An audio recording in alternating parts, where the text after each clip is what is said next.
माझ्या मागे जी गाडी बघता आहात तुम्ही, ही गाडी अवघ्या 4 ते 5 महिन्यांपूर्वी मुंबई महानगरपालिकेच्या विविध समित्यांचे जे प्रमुख आहे त्यांना देण्यात आले। आपण आता जी पाहतोय ही विरोधी पक्ष नेता यांची गाडी आहे। मुंबई महानगरपालिकेमध्ये जानेवारी महिन्यामध्ये महानगरपालिकेची निवडणूक झाली आणि या निवडणुकीनंतर सत्ता स्थापन झाली।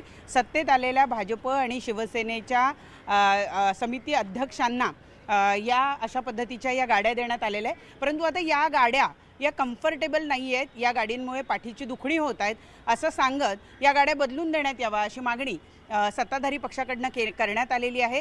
सत्ताधारी पक्षाच्या विविध समित्यांचे जे अध्यक्ष आहे त्यांना या गाड्या देण्यात आलेल्या आहे। याच्यामध्ये महापौर नाही आहेत, महापौरांची गाडी दुसरी आहे। विरोधी पक्ष नेता असलेल्या किशोरी पेडणेकर, कारण त्यांचं पद हे संवैधानिक पद आहे त्यामुळे त्यांना सुद्धा त्यातली एक गाडी देण्यात आली।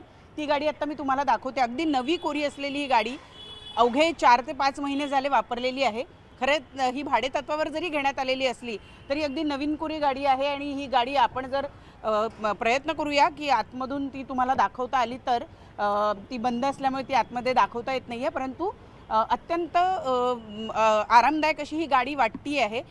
परंतु ही आरामदायक नाही असं सांगत नवीन गाड्या द्या।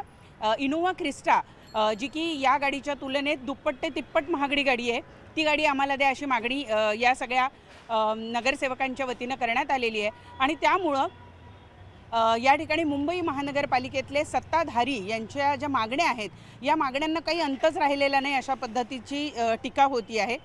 विरोधी पक्षनेत्या किशोरी पेडणेकर यांनी सांगितलं की मला या गाडीमध्ये कुठलाही त्रास नाही, याच गाड्या वापरल्या जाव्या अशी त्यांची मागणी आहे।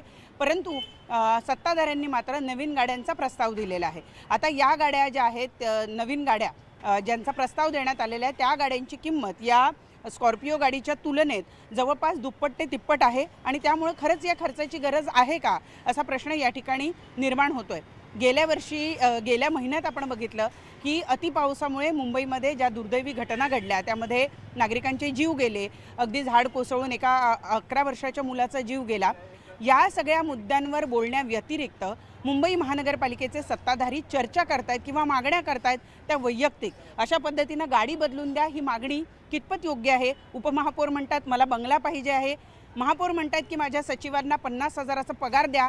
ह्या सगळ्या ज्या मागण्या आहेत या मागण्या कुठेतरी मुंबईकरांचे जे मूळ प्रश्न आहे त्या प्रश्नांकडे दुर्लक्ष करत स्वतःच्या खाजगी किंवा वैयक्तिक बाबींवर लक्ष केंद्रित करणारे आहे। मुंबई महानगरपालिकेतल्या सत्ताधाऱ्यांकडनं हेच अपेक्षित आहे का असा सवाल आता सर्वसामान्य मुंबईकर विचारतात। व्हिडिओ जर्नलिस्ट प्रवीण शेट्टीसह प्रणाली कापसे, न्यूज 18 मराठी, मुंबई।